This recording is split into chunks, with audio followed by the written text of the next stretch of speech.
बहुत समय पहले की बात है। एक छोटे से गांव में हर साल पितृपक्ष आने पर लोग अपने पितरों, पूर्वजों को भोजन अर्पित करते थे।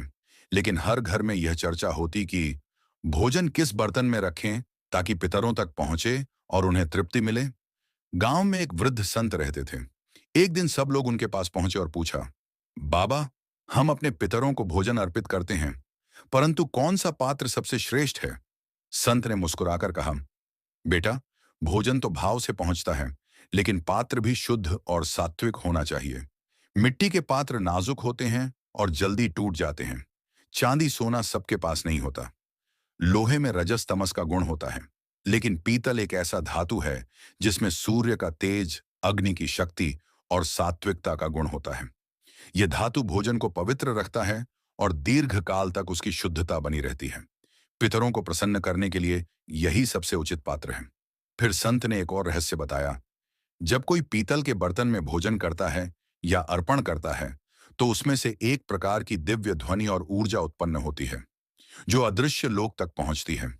इसलिए पीतल में अर्पण करने से पितरों को आसानी से तृप्ति मिलती है। उस दिन से गांव ही नहीं, आसपास के सभी लोग पितृपक्ष में पितरों को पीतल के बर्तनों में भोजन अर्पित करने लगे। मान्यता है कि ऐसा करने से पितर प्रसन्न होते हैं, आशीर्वाद देते हैं और घर में सुख समृद्धि बनी रहती है।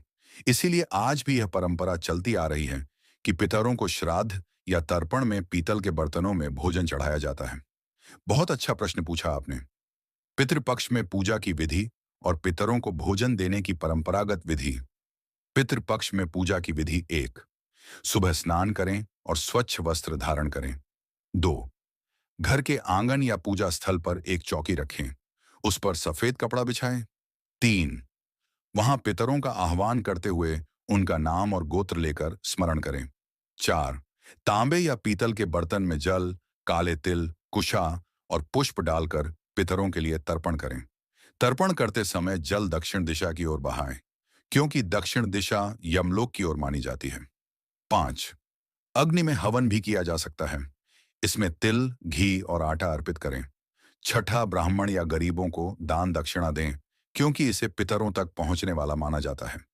पितरों को भोजन देने की विधि: 1, श्राद्ध वाले दिन सात्विक भोजन, खीर, पूड़ी, दाल, कढ़ी, हरी सब्जी आदि बनाएं।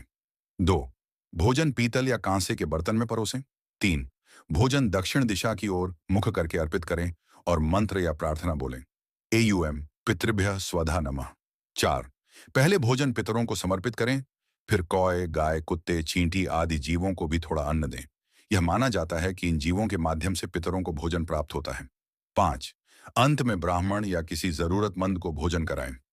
6, उसके बाद घर के सदस्य भोजन ग्रहण करें। मान्यता ऐसा करने से पितर प्रसन्न होते हैं और परिवार को आशीर्वाद देते हैं। घर में सुख, शांति और समृद्धि बनी रहती है। पितरों की आत्मा को मोक्ष की प्राप्ति होती है।